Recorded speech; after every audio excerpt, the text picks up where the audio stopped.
হযরত মুহাম্মদ সাল্লাল্লাহু আলাইহি ওয়াসাল্লামের 1400 বছর আগের বাণী আজ বিজ্ঞানীরা প্রমাণ পেয়েছেন। মহানবী সাল্লাল্লাহু আলাইহি ওয়াসাল্লাম বলেছেন, পুরুষের প্যান্ট বা কাপড় পায়ের টাকনোর উপর পড়তে, অন্যথায় তারা জাহান্নামে যাবে। সহিহ বুখারী 5371 নম্বর হাদিস। বিজ্ঞান বলে, পুরুষের টাকনোর ভেতর প্রচুর পরিমাণে হরমোন থাকে এবং তার আলো বাতাসের প্রয়োজন হয়। তাই কেউ যদি তা খোলা না রেখে ঢেকে রাখে তাহলে তার যৌন শক্তি কমে যাবে এবং বিভিন্ন রোগে আক্রান্ত হবে। মহানবী সাল্লাল্লাহু আলাইহি ওয়াসাল্লাম বলেছেন, ভ্রু প্লাগকারীর উপর আল্লাহর লানত। সহিহ বুখারী 5515 নম্বর হাদিস। বিজ্ঞান বলে, ভ্রু হলো চোখের সুরক্ষার জন্য। ভ্রুতে এমন কিছু লোম থাকে, যদি তা কাটা পড়ে যায় তাহলে ভ্রু প্লাগকারীর পাগল হয়ে যেতে পারে অথবা মৃত্যুবরণও করতে পারে। রাসূল সাল্লাল্লাহু আলাইহি ওয়াসাল্লাম বলেছেন, নেশা জাতীয় দ্রব্য খাওয়া হারাম। রাসূল সাল্লাল্লাহু আলাইহি ওয়াসাল্লাম এটা বলেছেন, পুরুষের জন্য স্বর্ণ ব্যবহার করা হারাম। বিজ্ঞান বলে, স্বর্ণ এমন একটা পদার্থ যা স্পেনের সাথে মিশে ব্লাডের মাধ্যমে ব্রেনে চলে যায়, আর তার পরিমাণ যদি 2.3 হয় তাহলে মানুষ তার আগের স্মৃতি হারিয়ে ফেলবে। বিজ্ঞান বলে, ধূমপান করলে বা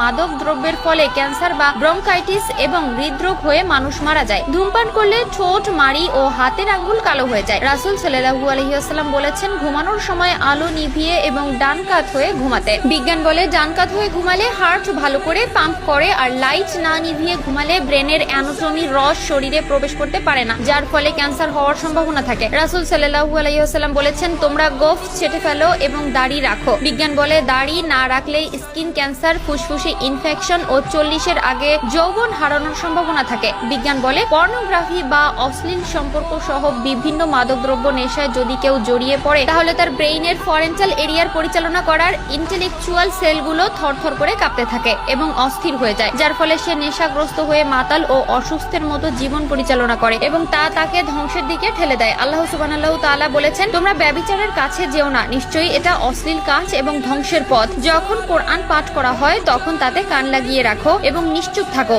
যাতে তোমাদের উপর রহমত হয়। বিজ্ঞান বলে, কোরআনের সাউন্ড ওয়েভ শরীরের সেলগুলোকে সক্রিয় করে ও অসুস্থতা আরোগ্য করে। বিশেষ করে হার্ট ও ক্যান্সার রোগীদের জন্য কোরআন তেলাওয়াতের আওয়াজ বেশ উপকারী। তেলাওয়াত শুনলে ব্রেন এমন ভাবে কাজ করে ঠিক যেমনটা ফিউজ হওয়া ব্যাটারিকে সচল করা হয়। মাঝে ব্যক্তি যখন নামাজে দাঁড়ায় এবং যখন সে সিজদায় যায় তখন তার মস্তিষ্কে আলফাবেটের বৃদ্ধি ঘটে, যে কথাটি রাসূল সাল্লাল্লাহু আলাইহি ওয়াসাল্লামের বলা অসংখ্য হাদিসকে সত্য প্রমাণ করেছেন। সুবহানাল্লাহ। নামাজ বেহেশতের চাবি, এই কথাটি আমরা সকলেই জানি। এই নামাজ পড়াটাও এখন অনেকের কাছে লোক দেখানো হয়ে গেছে। অনেকে মনে করেন যে নামাজ না পড়লে মানুষ কি বলবে। যারা লোক দেখানো নামাজ পড়ে তাদের নামাজ তো হবেই না, বরং আরো বঞ্চিত হবে নামাজের সুফল থেকে। যারা আল্লাহকে পেতে এবং জাহান্নাম থেকে মুক্তির জন্য নিজের মনকে দৃঢ়ভাবে নামাজের দিকে ধাবিত করবে, শুধু তারাই এই নামাজের সুফল পাবেন। আপনারা জানেন, নামাজ পড়লে শরীর যেমন ব্যায়ামের উপকার হয়, ঠিক তেমনি মস্তিষ্কে আলফাবেট অ্যাক্টিভিটি আরো শক্তিশালী হয়ে যায়। যে কোনো পরিস্থিতিতে পবিত্রতা বজায় রেখে নামাজ আদায়ের নির্দেশ রয়েছে। আজকাল আমরা দুনিয়ার মোহমায়ায় নিজেকে ডুবিয়ে ফেলেছি, ভুলে গেছি সৃষ্টিকর্তা আল্লাহকে।